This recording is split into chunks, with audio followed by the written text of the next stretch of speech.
tomboko lahy sy tomboko vavy. Ndao miverina fa tsy lôzika zany. Ny fokontany ipetrahanao tsy fantatrao, ny miloatranao tsy fantatrao miverina. Manao etsina manao demi-tour. Tsisy idirana zany fa ianao milaza fahody a. Dia ny loatranao tsy fantatrao, ny fokontany ipetrahanao tsy fantatrao dia antsonao médecin izy. Médecin chef aiza? Eny efa ianao dia milaza hody. Médecin chef am'zany ianao hody. Etsanao miverina. Etsany dia tsy hanavana izy na izy fa rehefa tsy mahazo rehefa raha tafazo an-dalana mitsofoka aty amin'ny fariny tasy avy any anavanao mitsofoka aty dia efa miverina. Zay angamba ny fepetra ary zay tsy namorona zay rehefa zay tsy tapaka. Esinao tsara votivorona.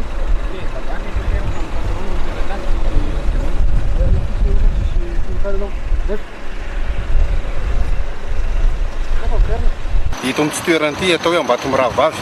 Eto ny limitrophe mampisaraka ny Analamanga sy Tasy.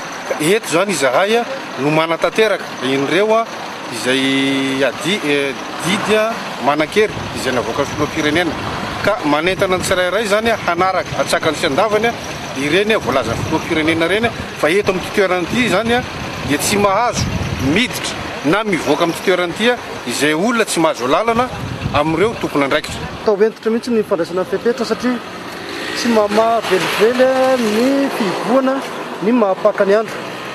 Au contraire entanina ny olona mba hijanona ny an-trano satria hatreto aloha zany dia tsika miara mafantatra fa ny fijanoana ny an-trano any na fanajana tanteraka ny fihiboana no fomba anankiray mahomby tsy azahoana ny aretina na tsy paritany ny aretina ho an'izay efa mitondra azy.